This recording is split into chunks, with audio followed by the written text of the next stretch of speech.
Welcome back to Premium Sports Academy. Today I'll be going over one of the most important parts about hitting, bat speed. Bat speed is one of my biggest all-time pet peeves, as it is the most misused, overused, basic slogan that gets thrown around everywhere.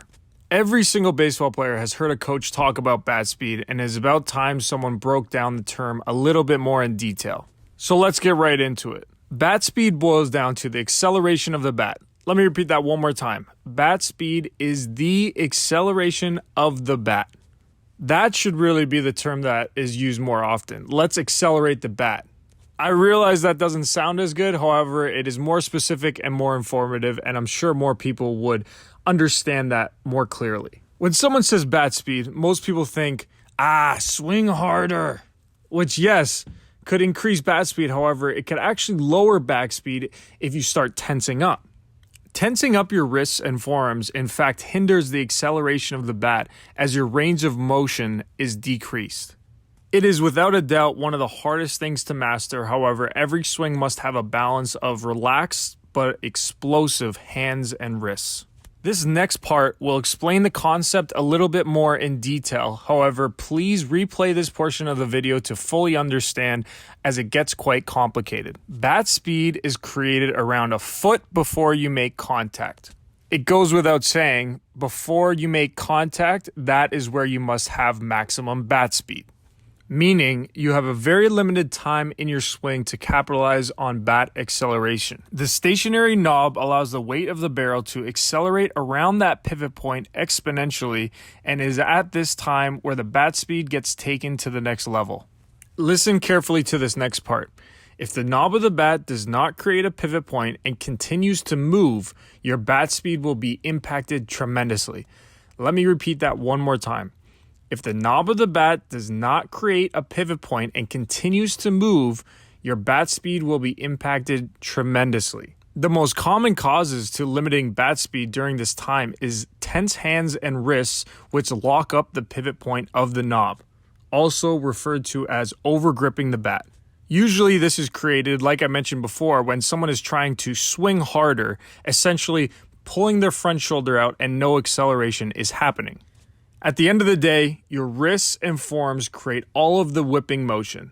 This is where so many baseball players get lost. You might be one of the strongest baseball players on your team, and you will notice that others that are much weaker than you, say in the gym, are hitting the ball a lot further. This is an epic sign that you are using your body more than your wrists and your arms. I was one of these people, and that is exactly why I can speak to it so passionately. I was always one of the most strongest players on the team, but lacked that extra pop that some of my teammates were getting. If this sounds like you, I eagerly want you to ensure that you take this lesson to heart and start working on this part of your swing. Players that lack bat speed tend to be using all of the momentum of their body and not getting any bat speed from it. Even the strongest people on the team are sometimes what we call punching baseballs. There's no real power behind their swing because their bat acceleration is completely disconnected to their body. Let me make this very clear and break down the entire swing in simple terms. When the front foot has landed, the legs start to rotate and the upper body follows. This slots your back elbow into a hitting position and prepares you to make a move towards the ball. Once the momentum of your legs and body transfer to your arms begin to move as well. Lastly, you create bat speed by extending your wrists and pushing through the ball with your forearms at the point of contact. There's no real power or acceleration until the last moments before contact, like I stated before.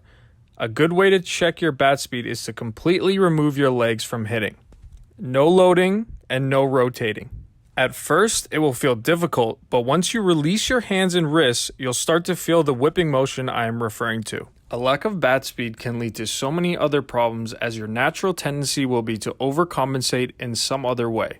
This leads to bottom hand dominance and a very rotational swing, yanking your front shoulder to attempt to create more power. All of these things were me. That is why I know firsthand why it is so crucial to have bat speed. Once you have a trusted bat speed, you can sit back in your swing, see the ball longer, make contact to all parts of the field, and really trust your swing to just go up there and hit the ball. I will be posting another video with drills to emphasize bat speed and exercises that will focus on feeling bat speed to connect mind and body on the same page. Thank you for watching this video. Please let me know what you think in the comments below, and I will see you next time.